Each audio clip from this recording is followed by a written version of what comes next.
Once upon a time there was a boy named Emika. He was 15 years old.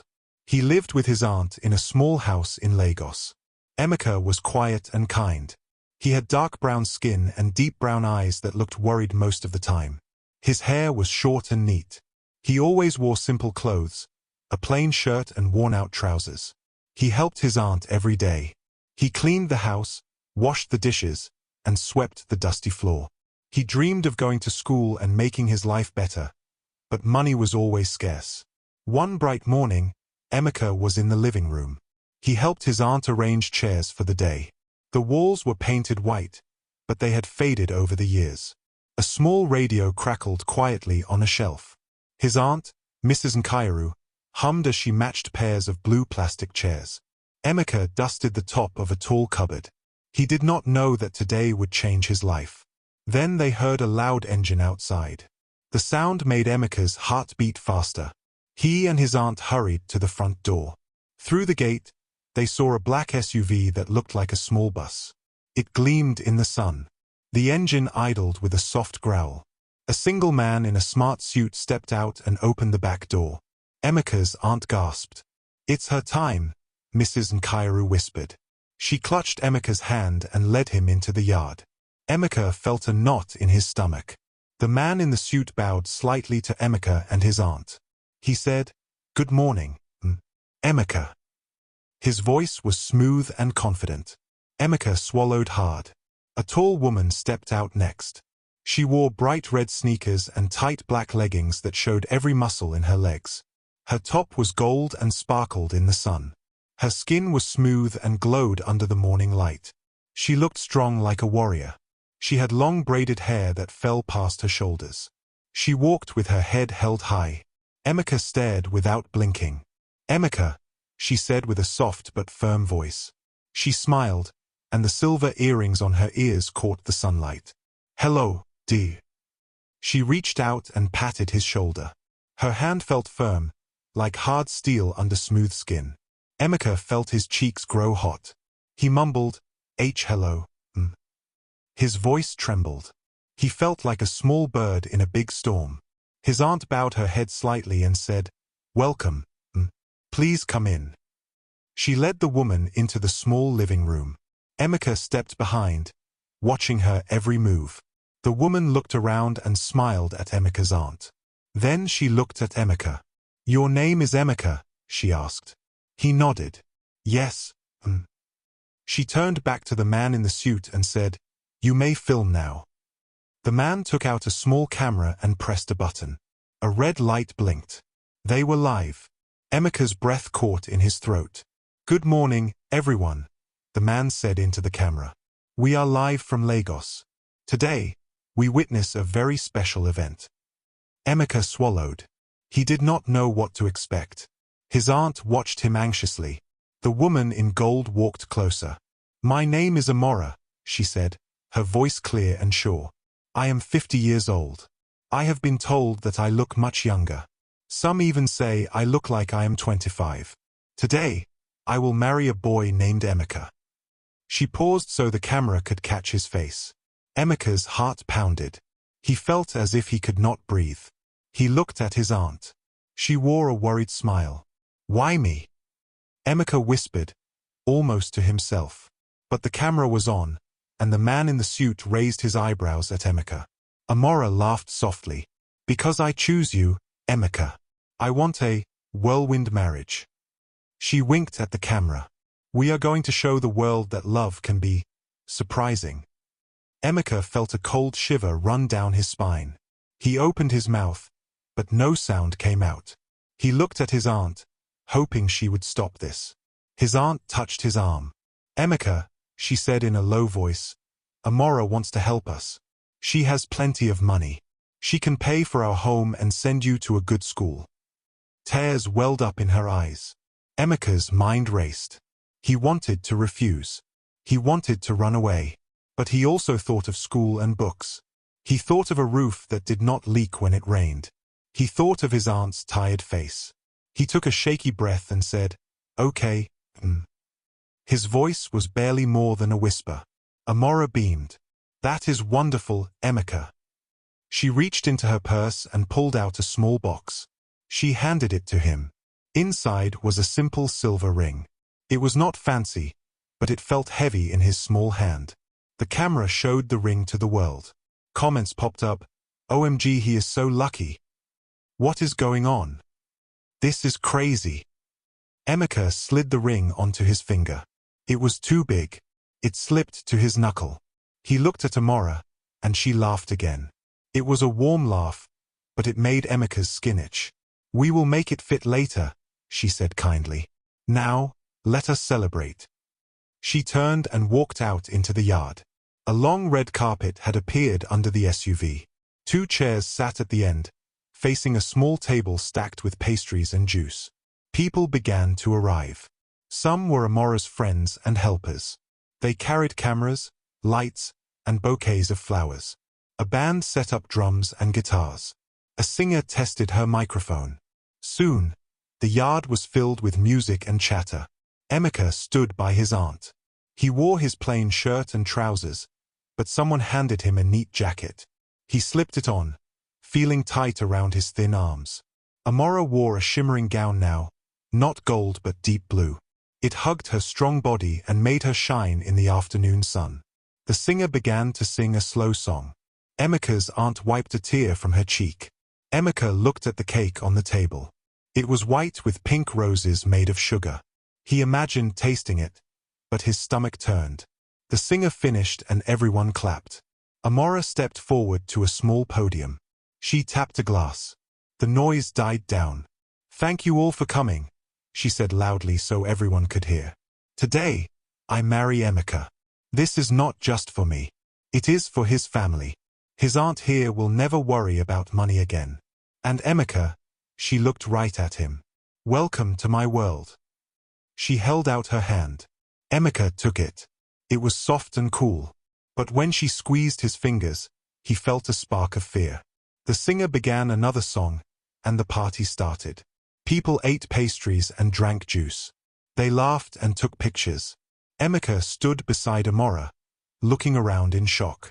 He felt like a small fish in a giant ocean of cameras, lights, and music. Later, the man in the suit said, "It is time to go inside for dinner." He led everyone to a small tent set up next to the house. Inside, long tables were covered in white cloth. Candles flickered, but a strong warm breeze blew through the sides.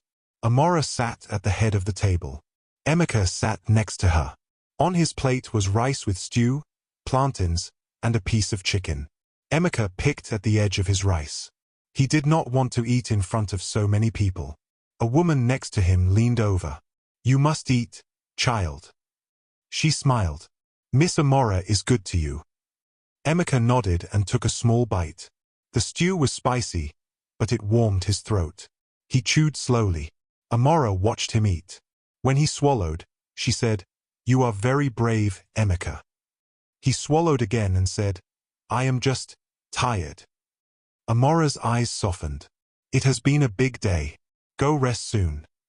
After dinner, the guests left one by one. Emika and his aunt followed Amora and the man in the suit back to the house. Inside, there was a wide hallway lined with tall mirrors and bright lights. Emika's shoes clicked on the shiny floor.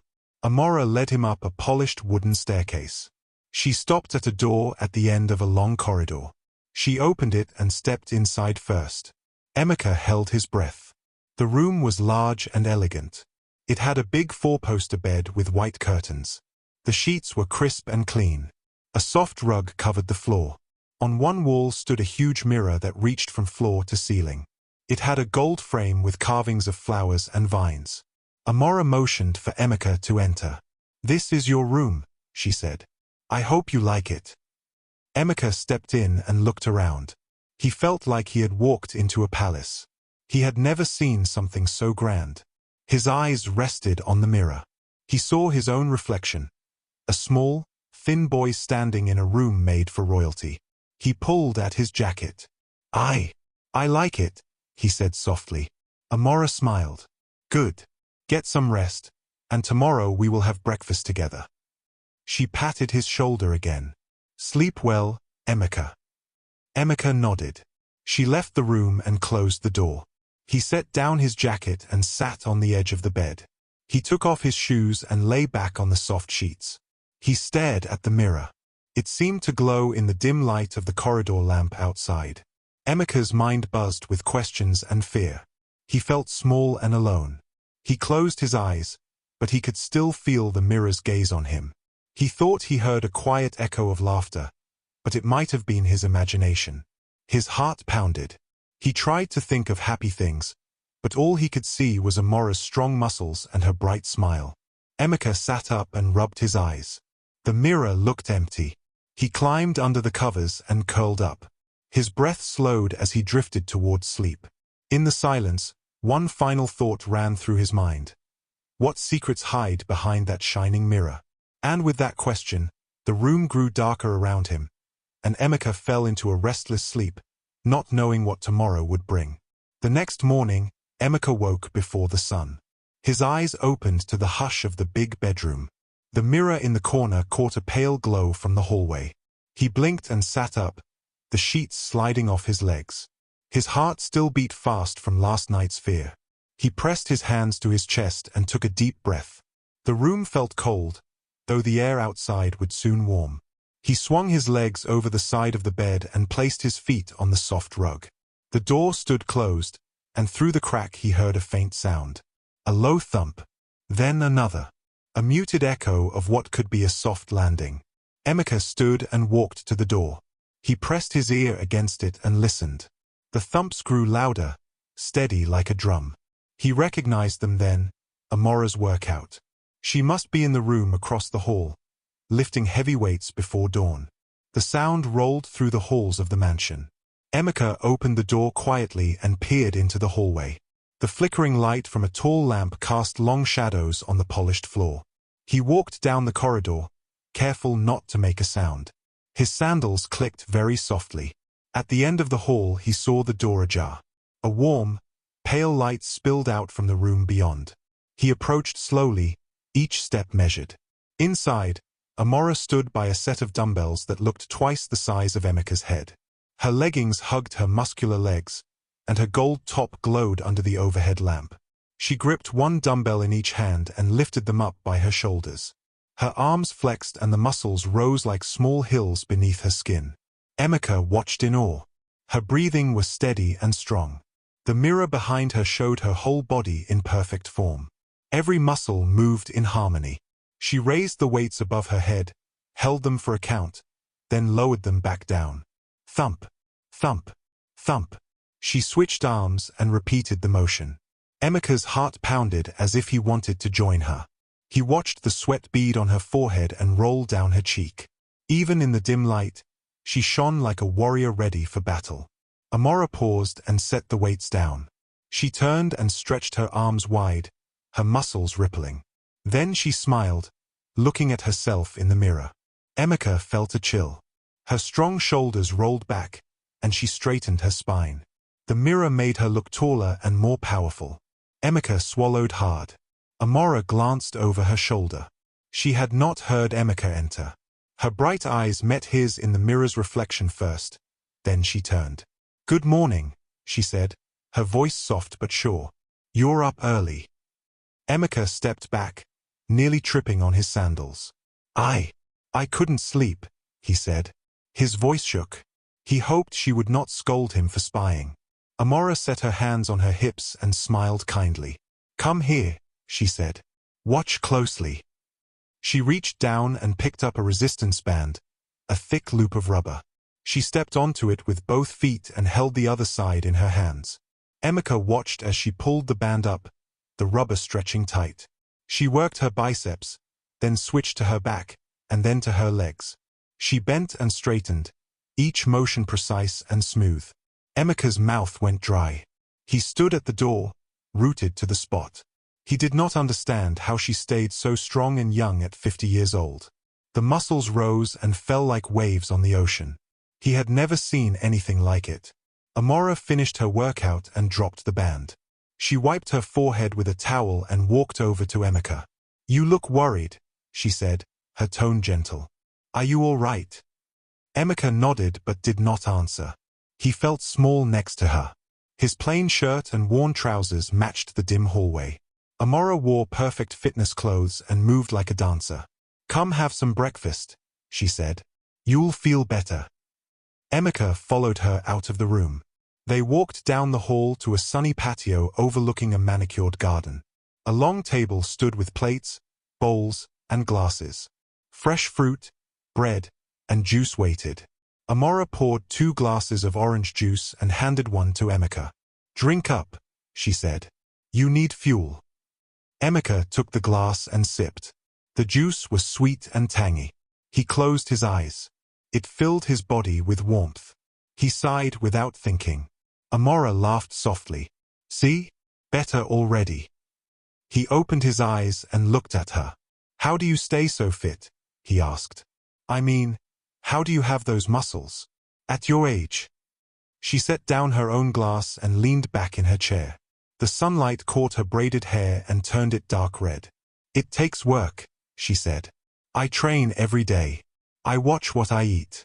Discipline is key." Emika bit into a slice of bread. He chewed slowly, tasting butter. "But other people at 50 years old, they slow down. They get tired," he said. Amora nodded. "Yes, most do. But I am not most people." She smiled, but Emika thought he saw something flicker behind her eyes.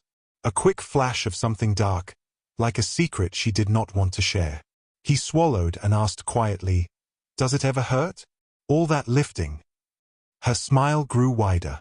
"Pain is part of growth," she said. "If it hurts, you know you are changing. Embrace it." Emika felt a shiver. He set down his bread and looked away. He did not feel brave enough to argue. Instead, he drank more juice. They ate in silence for a few moments. Birds chirped in the garden. A servant brought hot coffee for Amora. She waved him away politely. After breakfast, Amora stood and stretched one arm above her head. "Got to get ready for today's shoot," she said. "Grab your things and meet me in the living room in 10 minutes. Emika nodded and stood. He felt his legs wobble. He steadied himself and followed her feedback. He walked back to his room. His heart still beat fast. The mirror inside caught his reflection. A boy wearing a housecoat that draped over his small frame. His eyes looked bigger than usual. He rubbed his forehead and felt tired again. He opened his closet and changed into simple clothes, a plain t-shirt and jeans. He combed his hair with his fingers and left the room. The mirror watched him go. In the living room, cameras and lights filled the space. A crew buzzed around, setting up shots. Amora sat on a plush sofa, scrolling on her phone. Emika stood beside her, curious and nervous. The man in the suit came over. "We're going live in 5, he said. "Amora, Emika, get ready." Amora held out her phone. "Show me the comments," she said. Emika leaned in and read the screen. Lines of text scrolled by too fast to follow. "People are asking, how is this real?" he said. "Anne, can we get tickets?" Amora laughed. "They love it," she said. "Tell them hello." Emika swallowed and tapped the phone. He typed, "Hello." He hit send. Instantly more comments poured in. He said hello. "OMG. So cute." He handed the phone back. Amora's smile looked bright again. "Good job," she said. "They like you." The director called out, "Places, please." Lights flashed. The camera rolled. Amora and Emika sat together on the sofa. Amora draped her arm over Emika's shoulder. He froze. "Welcome back," Amora said to the camera. "Today I'm going to show you my daily routine. And I'll introduce you to my handsome husband, Emika." The crew laughed softly. A light turned green. The man in the suit spoke into a microphone. "We are live to 5 million viewers." Emika swallowed. His stomach twisted. He felt the world turn upside down. Amora leaned toward him and whispered, "Just smile. It will be over soon." He nodded, but his cheeks felt hot. He forced a small smile. The camera caught it and magnified it 10 times. Emika felt like a bug under a magnifying glass. Amora began to show her routine, her protein shake, her warm-up stretches, her clean meals. She spoke clearly and looked into the camera. Emika listened but felt his mind drift. He thought of school. He thought of his aunt. He thought of real life outside this strange bubble. The shoot ended after an hour. The crew packed up and the lights went off. Emika felt relief wash over him. Amora stood and stretched her arms wide. "Great job today," she said. "You were a star." Emika forced another smile. "Thanks," he said. Amora patted his shoulder. "Meet me in the garden at 3. I want to show you something fun." He nodded and left to find his aunt. His legs felt shaky. He found Mrs. Nkairu in the kitchen, chopping vegetables. She saw him and smiled, but her eyes looked tired. "How did it go?" she asked quietly. He shrugged. "Okay," he said. "It was weird." She nodded. "Just smile for a little while," she said. "We need the money." Emika bit his lip and looked away. He paused before leaving. "Aunt," he said softly, "did you ever wonder why she stays so young?" Mrs. Nkairu dropped her knife and turned to him. She swallowed hard. "Child," she breathed, "do not speak such thoughts." He frowned. I saw something in the mirror," he said. "There were shadows behind her. I think I saw children's faces." His aunt's face went pale. She wiped her hand on her apron. "Go rest," she said. "Don't let your mind wander." Emika nodded and hurried away. His aunt watched him go, fear flashing in her eyes. At 3 o'clock, Emika found the garden. It was full of bright flowers and tall trees. A stone path wound through the grass. He saw Amora at the far end, sitting on a bench. She patted the space beside her. Emika sat down.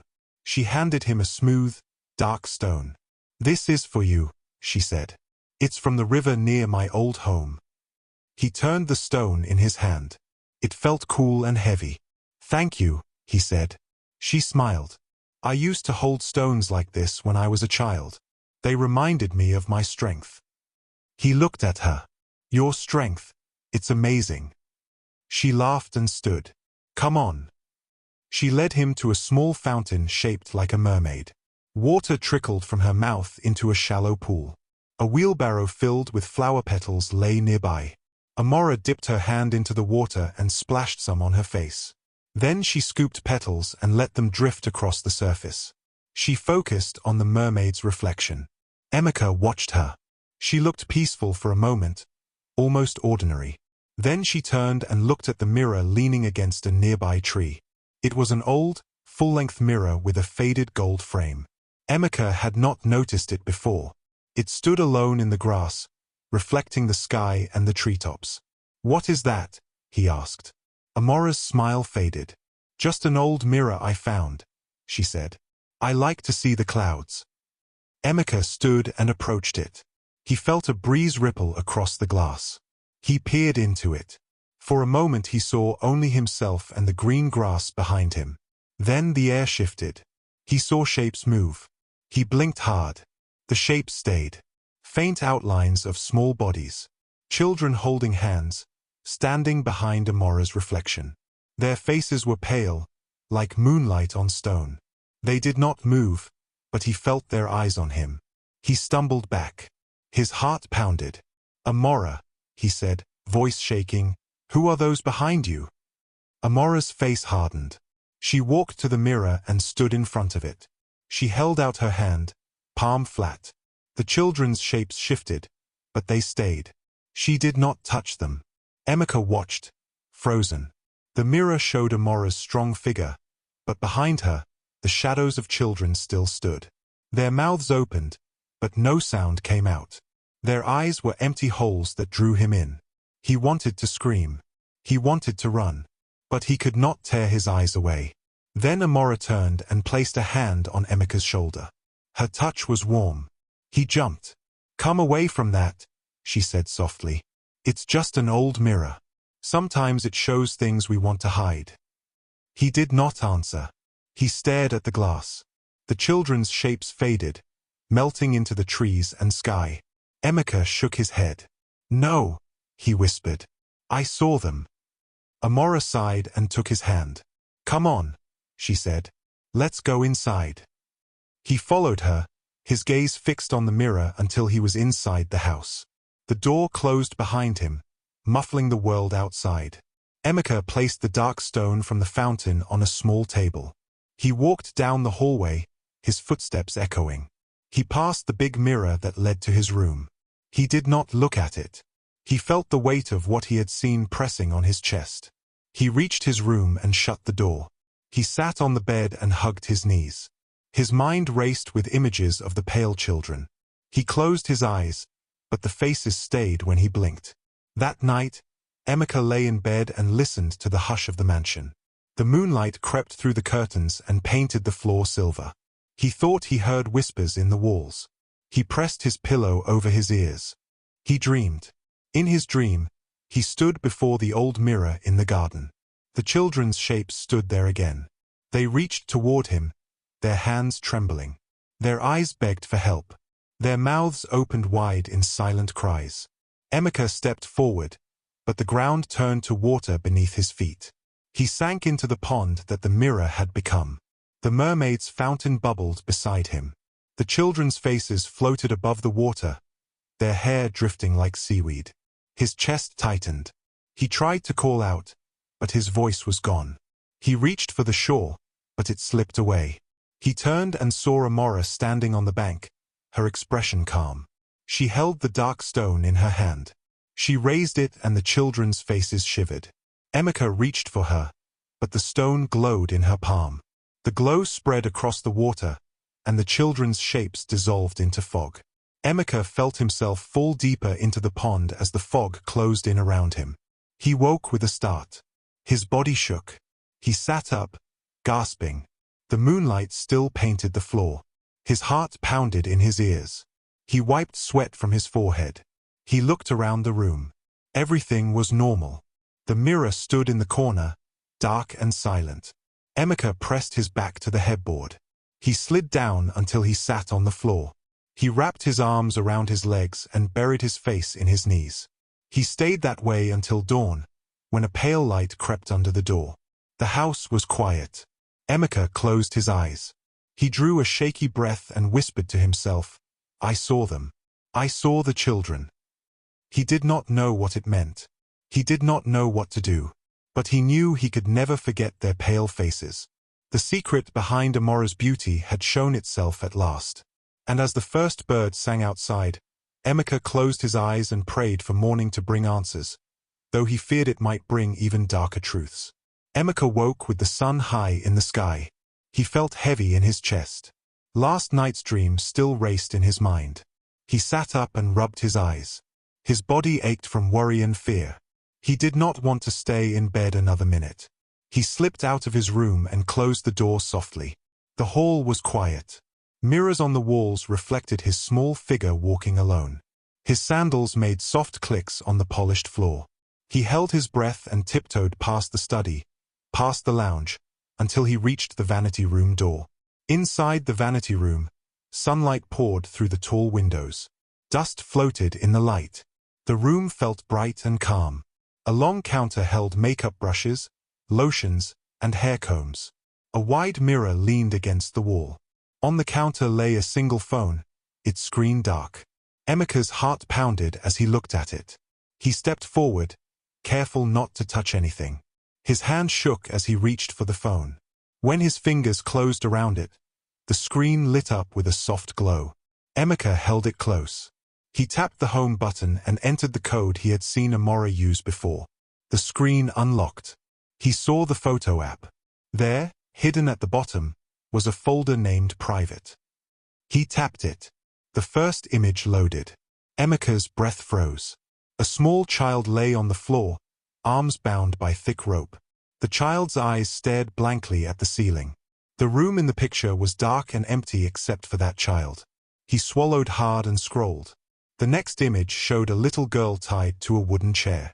Her head slumped forward. Her feet dangled above the ground. There was a dark stain under her, like spilled water mixed with red. Emika felt bile rise in his throat. He forced himself to swipe again. A third picture appeared. A small boy lay still on a metal table. His clothes were torn. The table was cold, its surface shining under a single light bulb. The boy's face was pale, his eyes closed forever. Emika's hand loosened on the phone. He gasped and put his free hand over his mouth. He tried to remember his breathing.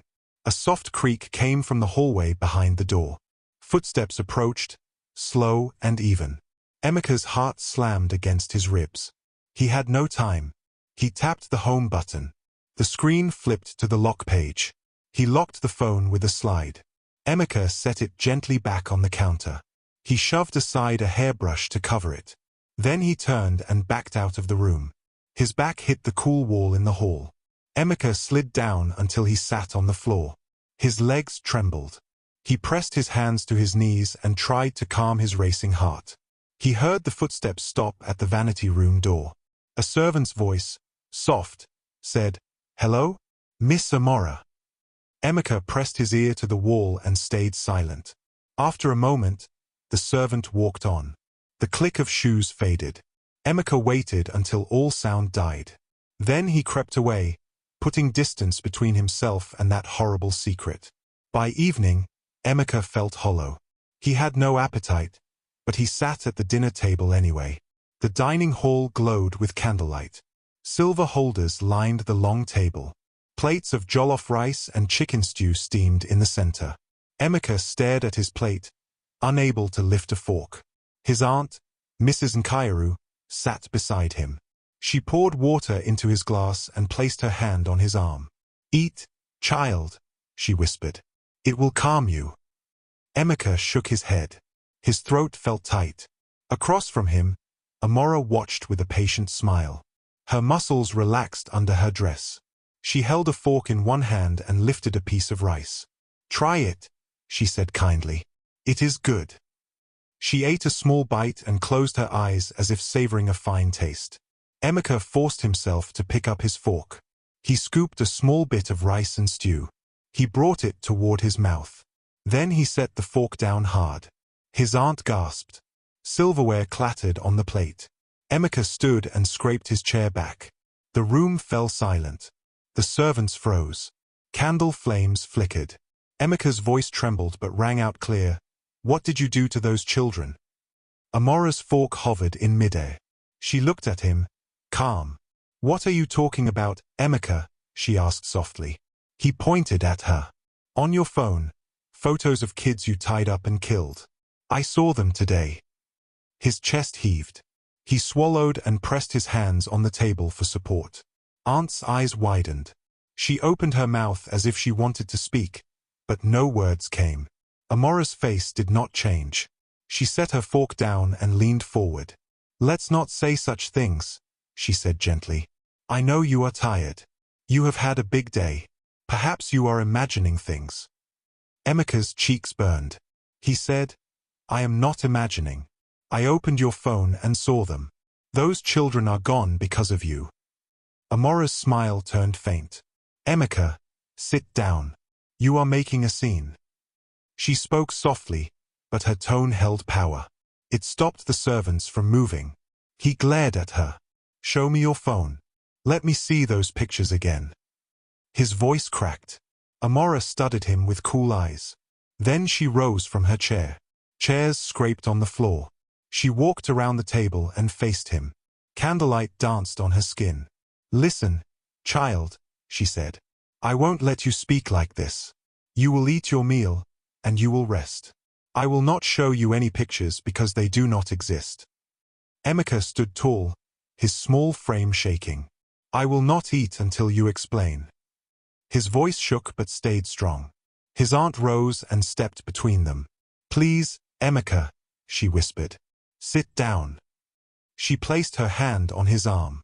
Emika shook it off. "No," he said. "She must answer me."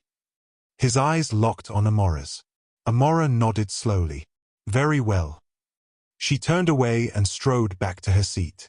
She sat, folding her hands on the table. "Do not accuse me unless you have proof." Her voice was calm but cold.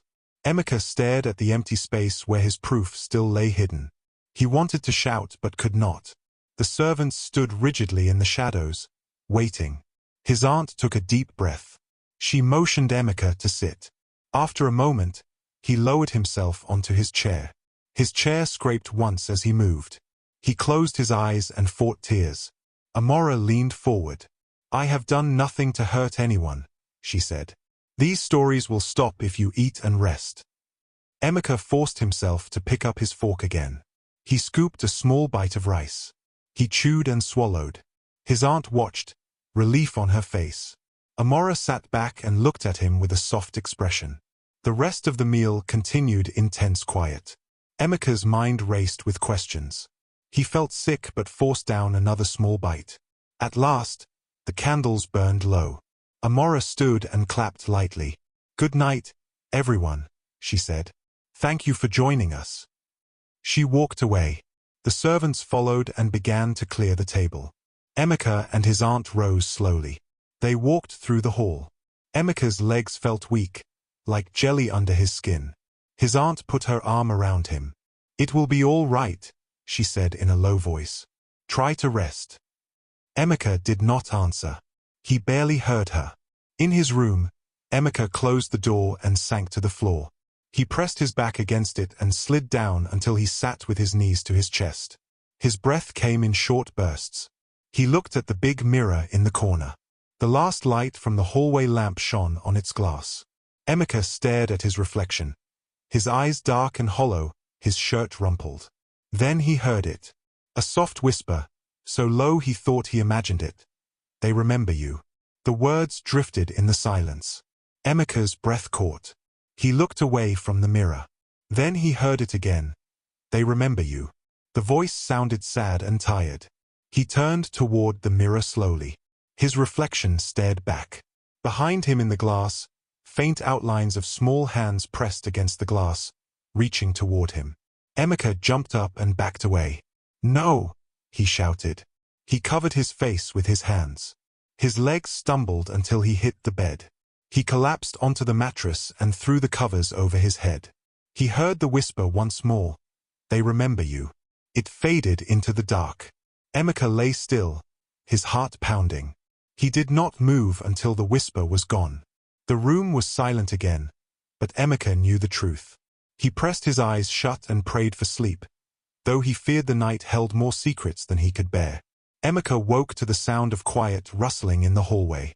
His eyes snapped open, and for a moment he lay still, listening. The whisper from last night echoed in his mind. "They remember you." He pressed his hand against his chest to steady his racing heart. He swung his legs over the side of the bed and stood. His muscles ached from fear more than from sleep. He knew he could not stay another night. He slipped on his sandals and crept toward the door. The mirror in the corner caught his reflection, and he forced himself not to look at it. He padded down the corridor toward the front door. His aunt's door stood ajar. Through the opening he saw her asleep on the floor mattress she used for visitors. He paused, soft light from the hallway lamp painting her face. He wanted to wake her and run together. But he feared waking her would bring questions he had no answers for. He moved past her door and pressed his hand to the cool doorknob of the mansion's main entrance. It turned easily. He sighed with relief, sensing the fresh air waiting outside. Before he could push the door open, a firm hand grabbed his arm. Emika yelped and turned to see Amora's dark eyes fixed on him. She wore a long white robe that fluttered in the hallway breeze. Her skin glowed in the dim light. She looked calm but strong. Emika tried to pull away, but her grip tightened. "Where do you think you are going?" she asked softly. Her voice held power, and Emika's legs wobbled. He met her gaze, refusing to bow his eyes. "I'm leaving," he said, his voice trembling but clear. "I can't stay here any longer." Amora's mouth curved into a small smile. She did not release his arm. "You belong to me now," she said. "You cannot simply walk away." Emika's cheeks burned. He yanked his arm free and backed away. His foot caught on the rug, and he stumbled. Amora moved swiftly and stood before him, blocking his path to the door. Her robe fell around her like a curtain. She reached out and placed her hand on his shoulder. Emika froze as the cool touch spread warmth through his skin. "I will not hurt you, Emika," she whispered. "But I will not let you flee." She grasped his wrist and dragged him down the hall. Emika's heart pounded as he scrambled to keep up. They reached a door that Emika had never seen before. It was plain wood with no mirror beside it. Amora pushed it open and marched inside without a word. He followed, blinking in the sudden dark. A single lamp hung from the ceiling, its light dim and eerie. The walls were covered with mirrors of different sizes, their frames carved with strange symbols. A heavy scent of incense filled the air. Emika swallowed hard and stepped inside. Amora closed the door and turned to face him. The mirrors reflected her tall form and Emika's small shape standing in front of her. She folded her arms and watched him with calm eyes. Emika's breath caught in his throat. The room felt like a trap. He swallowed and forced himself to speak. "Let me go," he said. "Why are you doing this? What did I ever do to deserve this?" Amora's smile faded. Her voice grew colder, older. "You know why," she said. "You saw the shadows. You heard the whispers. Now you must learn why they haunt me." She stepped toward one of the tall mirrors that stood at the far wall. Emika stepped back. His reflection wavered in the glass, as if the mirror were breathing. Amora placed her hand on the glass. The surface rippled like water. Emika froze, staring in disbelief. Inside the mirror, pale shapes formed. Small bodies pressed their faces against the glass from the other side. Their eyes were hollow. Their lips moved but no sound came out. Emika's mouth went dry. He took a step forward, drawn by the silent cries. "This mirror shows what I owe," Amora said, her voice low. "Every year I must give it a life. A child's life fuels my youth and strength." Emika's legs trembled. He shook his head as if to wake himself from a bad dream. "No," he whispered. "It can't be true." Amora turned and looked at him. "It is true," she said. "Every year I choose a child. I bind them. I offer their life. And the mirror returns their spirit, trapped behind the glass." Emika's chest tightened. He clutched the edge of a small marble table. "You killed them," he said. "You killed children." His voice rose, echoing in the mirrored room. The pale faces in the glass pressed harder, their fingers splayed against the other side. Emika saw one boy's eyes flare with fear. One girl's mouth opened as if she wanted to scream. He felt tears prick his eyes. Amora crossed her arms and studied him. "They were chosen," she said quietly. "They were offered to me by the darkness in the mirror. They live on behind this glass." She tapped the mirror. "Do not pity them, Emika. Their souls fuel my body. Their screams feed my power." She stepped back and swept her hand through the air. The incense smoke curled around her like a cloak. Emika pushed himself away from the marble table. He looked at Amora with horror. His hands shook so badly he could not stand. "Stop it," he said. "Stop this. If you are so strong, you do not need to hurt anyone." His voice cracked. The mirror rippled again. The children's shapes writhed, as if they felt his anger. Their eyes locked on him, pleading. Amora's lips curled upwards. "You speak as if you know strength," she said. "But you will see soon what true power costs." Her eyes gleamed. Emika's heart hammered. He needed to end this. He looked around for something he could use. His gaze fell on a heavy lamp on the marble table. It was brass with a thick glass shade. It stood like a small statue. Emika stepped toward the lamp. His mind raced. If he smashed the mirror, maybe the children would be free. Maybe Amora would lose her power. He reached out and grabbed the lamp. It felt solid in his small hand. He turned and faced the mirror. The pale children watched him. Their mouths opened wider, but still no sound. "You will not destroy this," Amora said. She lunged forward, but Emika was faster. He lifted the lamp high and let it fall. The glass shade shattered on the marble floor. Sharp fragments flew like splinters of ice. Amora cried out and lunged at him, but Emika stepped back. He raised the metal base and struck the mirror with all his strength. The surface cracked at the impact and then shattered into 1,000 pieces. Glass rained down. Each shard caught the dim light and scattered it across the room. The children's trapped forms flickered and bent until they slipped through the broken glass like mist. A terrible cry filled the air. It was not a child's cry or a human cry.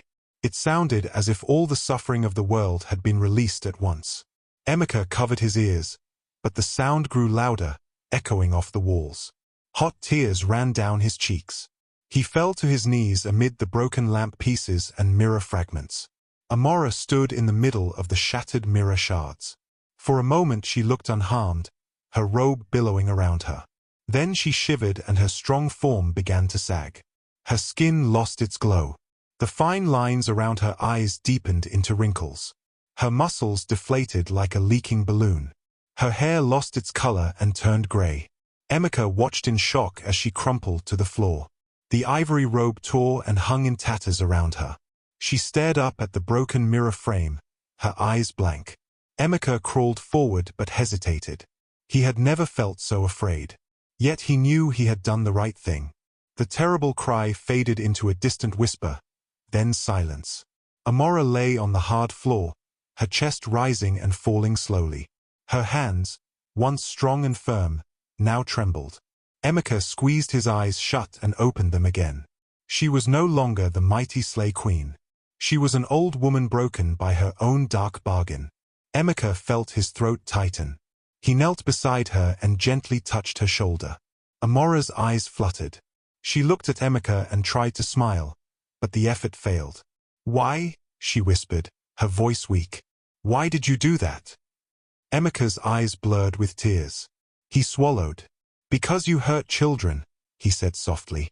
"Because no one should stay young by hurting others." Amora closed her eyes and nodded once. A single tear rolled down her wrinkled cheek. Emika stood and looked around the room. The lamp lay in shards. The mirror was reduced to broken edges in the frame. Dust drifted in the air, sparkling like tiny stars in the fading light. Emika felt emptiness fill him where fear had lived. He felt grief for the children who had suffered and for the woman who had given in to darkness. He turned away from Amora and found his sandals. He slipped them on and looked back once. Amora lay still, her breathing shallow but steady. He did not know what tomorrow would bring. He only knew he had to leave this place and the memory of that terrible mirror behind. He walked to the door and paused. He looked at Amora one last time. Her slow rise and fall reminded him that even broken hearts still beat. He whispered, "Goodbye," and slipped out into the hall. The door closed behind him with a soft click that echoed in his chest. In the silent corridor, Emika took a deep breath and walked toward the stairs. The mirror room lay behind him, its secret shattered. He did not look back again. Emika stepped out into the pale light of dawn. The front door of the mansion closed softly behind him. He felt the cool morning air brush his face. In his pocket was a folded scrap of paper with his aunt's address. In the other pocket, he hid Amora's phone, proof of her cruelty. He took a deep breath and pushed the heavy gate open. The hinges groaned once, then fell silent. As Emika walked down the long driveway, he looked back at the mansion's windows. Through one broken pane, he saw the jagged edges of the shattered mirror frame. For a heartbeat, he thought he saw a small hand pressed against the glass, as if someone still reached out for help. He blinked and the image was gone. His heart thumped, but he forced himself to keep moving. He hurried past flowering bushes and trimmed hedges, his sandals slapping on the stone path. Each step felt lighter than the last. He thought of the children trapped in that mirror room, now free, and felt relief mix with fear. He gripped the scrap of paper and vowed to find help for those souls. The road ahead was empty, but Emika did not slow down. When he reached the main road, the sky was brightening to pink. A few cars passed by, and a motorcycle rumbled past him. He stepped onto the sidewalk and kept walking toward home. His legs ached, but he ignored the pain. He only had one thought: get back to Aunt, tell her everything, and find someone who would believe him. The journey felt long, though he barely stopped to rest. He walked past shops opening their doors and vendors stacking crates of fruit. Some people glanced at him as he hurried by, but no one knew of his terrible secret. He kept his head down, focusing on the scrap of paper in his hand. After a while, he recognized a crooked sign marking his aunt's street. Emika turned the corner and slowed. The small house stood just as he had left it. White walls a little chipped, and a tin roof that glinted in the sun. He pushed the gate open with a gentle pull. Inside the yard, his aunt sat on the front step, her head bowed and her hands folded. When she saw him, she gasped and rose to her feet. "Emika!" she cried, her voice trembling. She rushed toward him and wrapped him in her arms. He felt her warm tears seep through his shirt. He hugged her back tightly, relief washing over him. "I thought something happened," she said between sobs. "You are safe." Emika stepped back and wiped his eyes. "I'm all right, Aunt," he said. "But we have to act fast." He unfolded the scrap of paper and showed her Amora's address.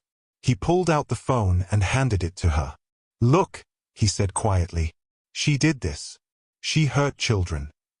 His aunt took the phone with shaking hands. She opened the hidden folder and saw the pictures again. Silent proof of Amora's terrible acts. "Oh, my child," she whispered. "We must go to the police." She looked up, hope and fear mingled in her eyes. Emika nodded. "They might not believe us," he said. "Who will believe a slay queen is a monster?" His aunt's face grew determined. "We have to try," she said. "Those children deserve justice." She slipped the phone into her bag and put the paper in her pocket. They stepped through the gate together and walked toward the busy street. Just as they reached the corner, Emika's pocket buzzed. He pulled out his own phone. It was not Amora's. He unlocked it and saw a new message notification from an unknown number. His breath caught. He opened the message. On the screen was a single photograph. A faint child's face pressed against glass, eyes wide and sad. The child's lips moved in a silent plea. Emika stared at the image, his heart pounding. He looked at his aunt, who gasped beside him. Neither spoke.